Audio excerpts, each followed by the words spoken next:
Hi. ఏంట్రా అర్జెంట్గా రమ్మన్నావు? ఏంటి డల్గా ఉన్నా? సత్య విషయంలో నేను డెసిషన్ తీసుకున్నాను రా. కరెక్టా కాదో నువ్వే చెప్పాలి. విషయం ఏంటో చెప్పు. లవర్స్ డే రోజు సత్య నన్ను అపార్థం చేసుకుని తనేం చేసుకుందో నాకు తెలుసు. మీరందరూ కూడా విషయాన్ని నా దగ్గర దాచిపెట్టారు. నిజం తెలిసాక నేను చాలా డిసప్పాయింట్ అయ్యాను రా. జరిగిపోయిన దాని గురించి మళ్ళీ గుర్తు చేసుకుని బాధపడ్డం దేనికిరా? ఇద్దరు ప్రమాదం నుంచి బయటపడి హ్యాపీగానే ఉన్నారుగా. నేను మాత్రం హ్యాపీ మూడ్ లో లేనురా. సత్య విషయంలో చాలా విసిగిపోయాను. ఇక నుంచి ఆ అమ్మాయి ప్రేమ వద్దు, మా ఇద్దరికి జరగబోయే పెళ్లి వద్దు. సత్య అంత తప్పేం చేసిందిరా? నీకెలాంటి అన్యాయం చేయలేదే. అది కాదురా, నేనేమయ్యానో తెలుసుకోకుండా సత్య ఆత్మహత్య చేసుకోవడానికి ట్రై చేసిందంటే మరోసారి అలా చేయదని గ్యారంటీ ఏంటి? అప్పుడు కూడా నష్టపోయేది నేనే కదా. అలా జరగడం నాకు ఇష్టం లేదు. మాట వెనక్కి తీసుకోవడం నువ్వు అనుకున్నంత ఈజీ కాదురా. ఏ ఎందుకు కాదు? ఏంట్రా మరీ చిన్నపిల్లల్లా మాట్లాడుతున్నావు? నువ్వు నీ ప్రాబ్లం గురించి ఆలోచిస్తున్నావు. అదే సత్య స్థానంలోకి వెళ్ళి ఆలోచించు. నువ్వు తనకు దూరం అవుతే బ్రతకలేనని నీకోసం చావడానికి కూడా సిద్ధపడిందిరా. నా దృష్టిలో నిజమైన ప్రేమ నీది కాదురా, సత్యాది. గణేష్, ప్రేమలో పడ్డ అమ్మాయి తను ప్రేమించిన వాడి కోసం చేసే త్యాగం తల్లిదండ్రుల కోసం కూడా చేయదురా. నీ సత్య లాంటి అమ్మాయిలు చాలా రేర్ గా ఉంటారా. అది నిజమే. చా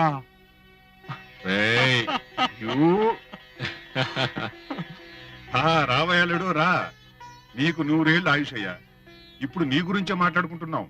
దేని గురించి అంకుల్? పెళ్లి గురించి గణేష్. పెళ్లిలో నీకు నచ్చిన కారే ప్రజెంట్ చేద్దాం అనుకుంటున్నావు. కారు కావాలని నేనేం ప్రత్యేకంగా అడగలేదే. మన మధ్య బంధుత్వం బాగుండాలి కానీ కారు కాదు. నువ్వు ప్రత్యేకంగా ఏమీ అడగవని తెలిసే మేమే నీకు ప్రజెంట్ చేద్దాం అనుకుంటున్నావు. అవును, సత్య నీతో రాలేదేంటి? సత్య నాతో ఎందుకు వస్తుంది?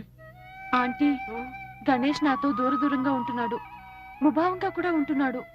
ఎందుకో అర్థం కావట్లేదు ఆంటీ. సరే, వాడికి నేను నచ్చ చెప్తాను. ముందు నువ్వు టిఫిన్ చేయి. సరేనమ్మా, జరిగింది మర్చిపో. జనార్దన్, పరీక్షల ముందు అబ్సెంట్ అయ్యావేంటి? ఈ మధ్య ప్రేమలో పడ్డాను సార్. నీ ఇలాంటి సోమరపోతుని ప్రేమించే ఆ మూర్ఖురాలు ఎవరు నాయనా? ఏమ్మాయా సార్? సత్య రాకపోతే చాలు, గణేష్ చాలా హ్యాపీగా ఉంటాడు.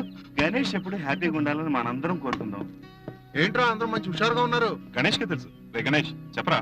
ఏదో జోక్ లేరా? చెప్పరా. ఏం లేదురా, సత్య ఇవాళ కాలేజీకి రాలేదు అందుకని. ఏంట్రో అందరూ డీప్ డిస్కషన్ లో ఉన్నారు. Hi hi. మీ ఇద్దరిని చూస్తుంటే నాకు కొంచెం డౌట్ గా ఉంది. నీ డౌట్ ఏంటి బాబు? ఏమి లేదురా, నీ జేబులు ఎన్ని పెన్నులు ఉన్నాయి? 1. నా జేబులు ఎన్ని ఉన్నాయి? 2. ఇప్పుడు ఎన్ని ఉన్నాయి? 1. కదా. సపోజ్ ఒకటి పోయినా సేఫ్ సైడ్ ఇంకోటి ఉందన్నమాట. మరి అదే అప్పుడే తలపెట్టుకోకూడదు. నువ్వు వెళ్ళారా రా. ఏంటి ఏదైనా సేఫ్ గా ఉండాలి. మ్మ్. ఒక షర్ట్ ఉందా? ఉంది. లోపల సేఫ్ సైడ్ ఇంకో షర్ట్ ఉంది. తెలుసు.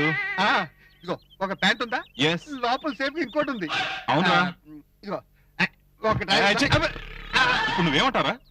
ఏమి లేదురా, మన ప్రకాష్ గారు గణేష్ గారు లాగా ఒక్కొక్కరిని ప్రేమించి ఇందాక నువ్వు పట్టుకున్నాడు తనలా పట్టుకునే కన్నా నాలాగా ఇద్దరిని ప్రేమించావనుకో లైఫ్ సెటిల్ అయిపోతుంది. ఎలా ఉంది? బాగుందిరా. థ్యాంక్ యూ రా. Thank you very much. Radha, Prashanti, excuse me, wait వచ్చేస్తున్నా. అసలు ఏంట్రా వీడు? వీళ్ళ నాన్న సగం మెంటలైతే వీడు డబుల్ మెంటల్.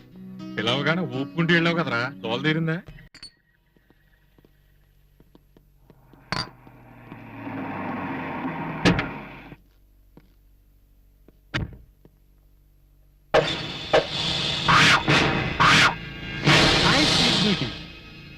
ఈ రోజైనా నా మీద నీకు దయరాదా? ఈ వీధిలోనే కాదు,